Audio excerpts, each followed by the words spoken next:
Avez-vous déjà ressenti cette étrange sensation que tout ce que vous faites vous revient d'une manière ou d'une autre? Comme si un équilibre invisible orchestrait les conséquences de nos actions. Comme si, au moment précis où vous pensiez avoir tout sous contrôle, la vie décidait de vous renvoyer l'addition? Le karma. Ce mot est souvent utilisé à la légère. Certains en rient, d'autres l'ignorent, mais ceux qui ont vraiment compris son fonctionnement savent qu'il n'épargne personne. Et si je vous disais que le karma n'est pas une simple croyance spirituelle, mais une loi aussi réelle que la gravité? Hier soir, en famille, on a regardé un film qui illustre cette réalité avec une brutalité rare. 2 sœurs pour un roi.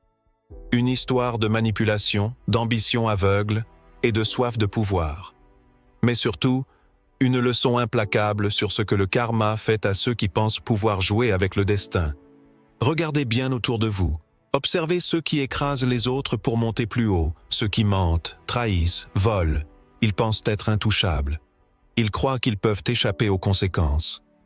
Mais ce qu'ils oublient, c'est que le karma ne frappe pas toujours immédiatement, mais il frappe toujours là où ça fait le plus mal. Cette vidéo n'est pas pour les âmes sensibles. Si vous cherchez des excuses, si vous refusez de voir la vérité en face, alors quittez cette vidéo maintenant. Mais si vous êtes prêt à regarder le karma droit dans les yeux, à comprendre ses règles impitoyables et à changer votre propre destinée, alors restez jusqu'à la fin. Parce qu'une fois que vous aurez entendu ce que j'ai à vous dire, vous ne verrez plus jamais la vie de la même manière. Avant de plonger dans cette sagesse, je vous demande gentiment de soutenir la chaîne en aimant la vidéo et en la partageant pour aider à diffuser cette philosophie à un public plus large. Pour des mises à jour régulières, n'oubliez pas de vous abonner et d'activer la notification. Mais ne vous y trompez pas. Le karma n'est pas une question de superstition ou de mysticisme. Ce n'est pas une légende pour effrayer les enfants ni un conte moral que l'on raconte pour dissuader les mauvaises actions. Le karma est une loi aussi réelle et inévitable que la gravité. Vous pouvez la nier, l'ignorer, prétendre qu'elle n'existe pas, mais elle ne disparaît pas pour autant. Chaque action que vous posez est comme une graine que vous plantez. Certaines germent immédiatement, d'autres mettent du temps à pousser. Mais une chose est certaine, elles finiront par donner des fruits, bons ou pourris. Vous pensez que vous pouvez trahir, manipuler, écraser les autres et que rien ne vous arrivera? Détrompez-vous. Regardez l'histoire d'Anne Boleyn, une femme ambitieuse, prête à tout pour devenir reine. Elle a séduit le roi Henri VIII, évincé sa propre sœur, manipulé son entourage, menti, trahi. Elle pensait que tout cela était un jeu, qu'elle pouvait tirer les ficelles sans jamais en payer le prix. Et pourtant, tout s'est retourné contre elle. Le même roi qu'elle avait charmé, le même pouvoir qu'elle avait convoité, ont fini par la broyer. Les murmures dans les couloirs du palais sont devenus des accusations. Les regards admiratifs se sont transformés en regards suspicieux. Un jour, elle était au sommet. Le lendemain, elle était en prison. Peu de temps après, sa tête roulait sur le sol. C'est toujours ainsi que ça se termine. Vous pensez que cette histoire est un cas isolé? Une simple tragédie du passé? Regardez autour de vous. Regardez ces politiciens qui ont bâti leur carrière sur le mensonge et la corruption. Ils se croyaient inattaquables jusqu'au jour où un scandale éclate et les fait chuter de leur piédestal. Regardez ces hommes d'affaires qui ont amassé des milliards en exploitant les autres, jusqu'au moment où la justice ou une crise imprévue les rattrape et les laisse en ruine. Le karma ne se manifeste pas toujours par un événement spectaculaire. Parfois, il est plus subtil. Il agit en silence. Il attend son heure. Pensez à ces gens qui ont tout pour être heureux. Argent, pouvoir, célébrité, et qui pourtant finissent seuls, amers, rongés par l'angoisse et la paranoïa. Vous pensez vraiment que c'est un hasard? Vous ne pouvez pas manipuler indéfiniment sans que cela vous revienne d'une façon ou d'une autre. Vous ne pouvez pas semer la destruction sans qu'elle finisse par frapper à votre porte. Et pourtant, tant de gens refusent d'y croire. Ils se persuadent que le monde appartient aux plus forts, aux plus rusés, à ceux qui n'ont pas peur de trahir. Mais dites-moi, où sont-ils, ces invincibles? Où sont ceux qui pensaient pouvoir tout contrôler, tout dominer, tout obtenir à n'importe quel prix? Où sont-ils, ces gagnants qui ne respectaient rien ni personne? Beaucoup d'entre eux sont tombés. D'autres attendent leur tour, parce que le karma ne rate jamais son rendez-vous. Peut-être avez-vous déjà été témoin de ça. Peut-être avez-vous connu quelqu'un qui a trahi un ami, trompé un proche, manipulé des collègues et qui a fini par se brûler les ailes. Peut-être avez-vous vu quelqu'un qui croyait être au sommet et qui du jour au lendemain a tout perdu. Et vous savez ce qui est le plus frappant? C'est que ces personnes ne voient jamais leur chute arriver. Elles sont trop aveuglées par leur propre arrogance. Elles pensent que les règles ne s'appliquent pas à elles.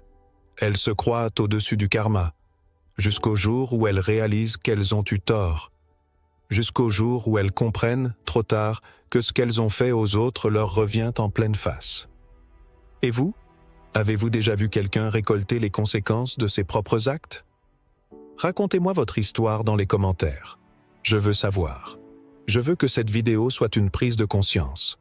Parce que si vous pensez encore que le karma est un mythe, restez bien jusqu'à la fin de cette vidéo. Ce que vous allez entendre pourrait bien changer votre façon de voir la vie à jamais.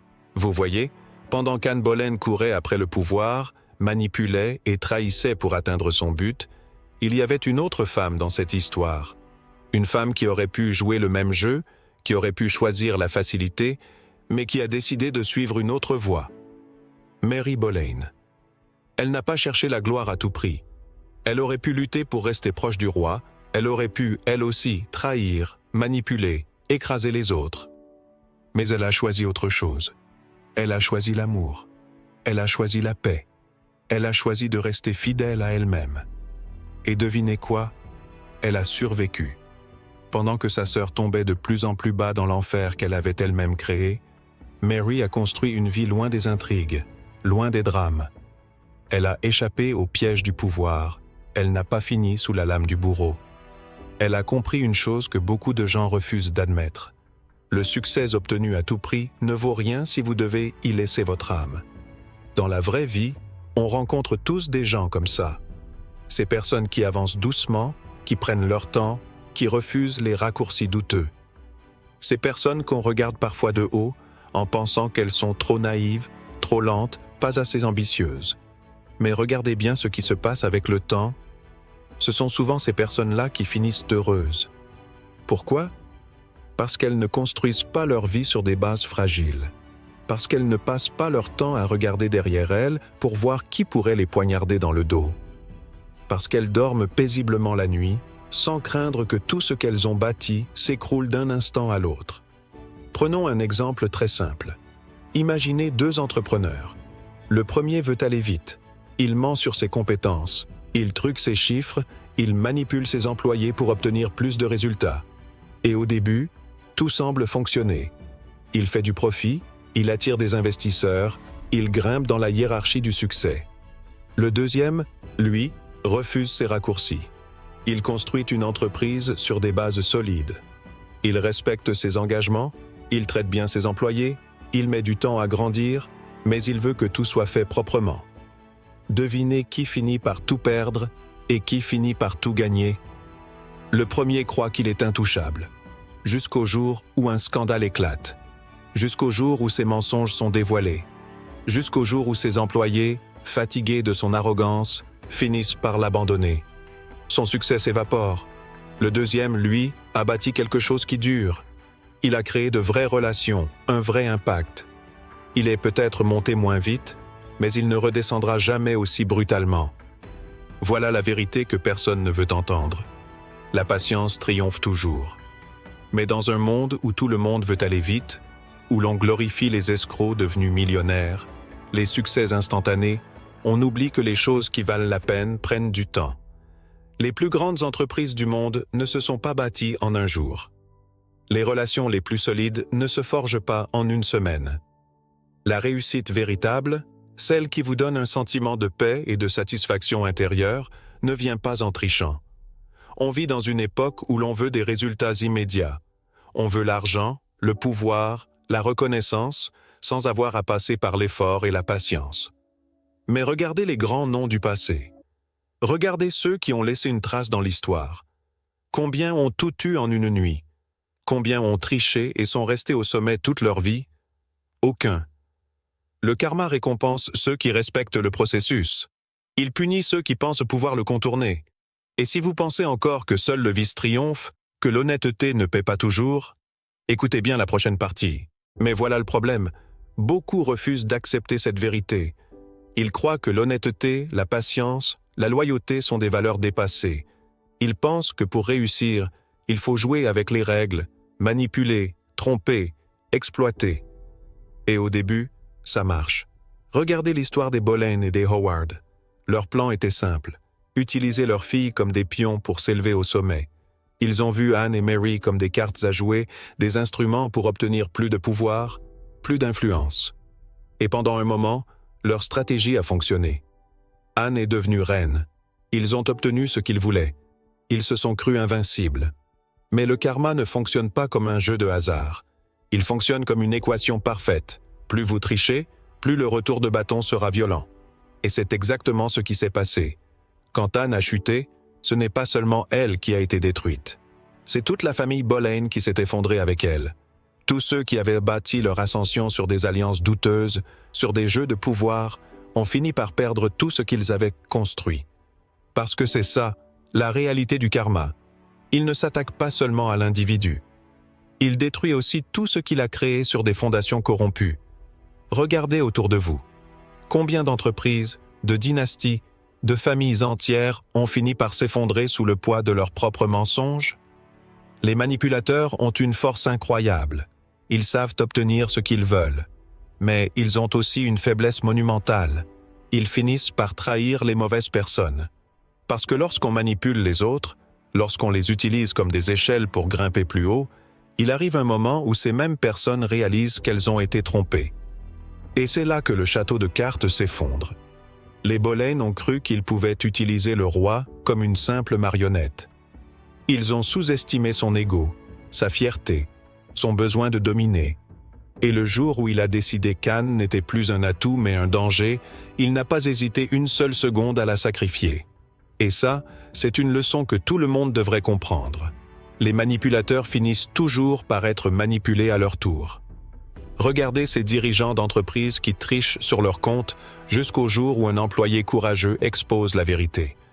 Regardez ces couples bâtis sur le mensonge, jusqu'au jour où la vérité éclate et brise tout en un instant.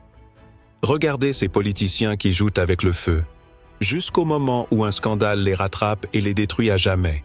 On peut duper les autres pendant un temps, mais on ne peut pas duper la vie éternellement. Les Howard, les Boleyn, toutes ces familles qui pensaient contrôler leur destin ont été anéanties par leur propre jeu. Et aujourd'hui encore, ce cycle continue.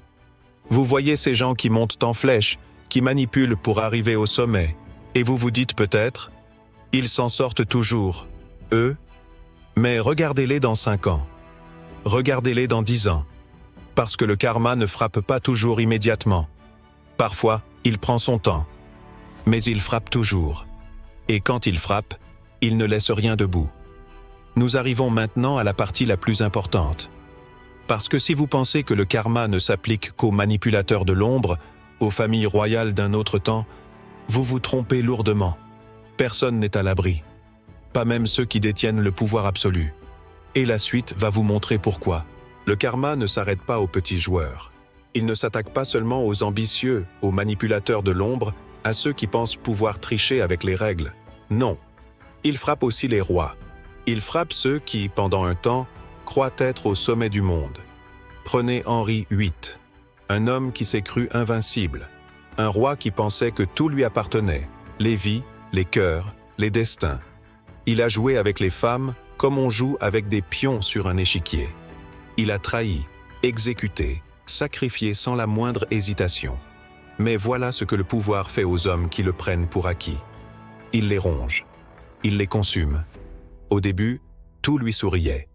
Il était aimé, admiré, respecté. Ou du moins, c'est ce qu'il croyait.